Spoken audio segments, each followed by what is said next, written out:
সংগ্রামী সাথী বন্ধুরা, আমরা আজকে খুবই ব্যথিত মনে আপনাদের সামনে হাজির হয়েছি।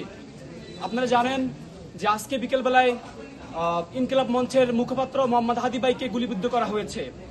এগুলি শুধুমাত্র হাদি ভাইকে দেওয়া হয়নি বা হাদি ভাইকে করা হয়নি, মূলত সারা বাংলাদেশকে আহত করা হয়েছে।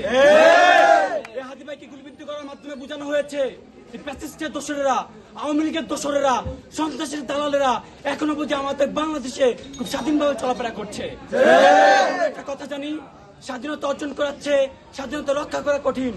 এই কুকুরের বাচ্চারা, এই ফ্যাসিস্টের বাচ্চারা, অসভ্য জানোয়ারের বাচ্চারা আমাদের ভিতর থেকেই আমাদেরকে কুঞ্চিত করার জন্য তার পায়তারা করছে। এক হাদি ভাইয়ের কিছু হলে লক্ষ হাদি ভাই জাগ্রত হবে ইনশাআল্লাহ। যেই ব্যক্তি ন্যায় কথা বলবে, ইনসাফের কথা বলবে, আমরা তার জন্য প্রাণ দিতে রাজি আছি ইনশাআল্লাহ।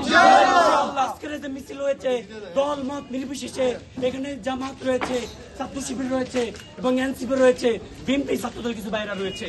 এই দ্বারা আমরা বুঝাতে চাচ্ছি ফ্যাসিস্ট বিরোধী যে কোনো আন্দোলনে আমরা একসাথে লড়াই করবো ইনশাআল্লাহ। ইনশাআল্লাহ আমরা প্রতিশ্রুতি দিচ্ছি, যদি আগামীতে কোন সন্ত্রাসী কার্যক্রম আমাদের সামনে পরিলক্ষিত হয় তো আমরা এরকম প্রতিবাদে জোর তুলবো ইনশাআল্লাহ। তাদেরকে প্রকাশ্যে এনে আমরা প্রকাশ্য শাস্তি দাবি করবো ইনশাআল্লাহ। এই বলে আজকের এই অনুষ্ঠান বা আজকের মিছিল এখানে সমাপ্ত ঘোষণা করা হলো। আসসালামু আলাইকুম।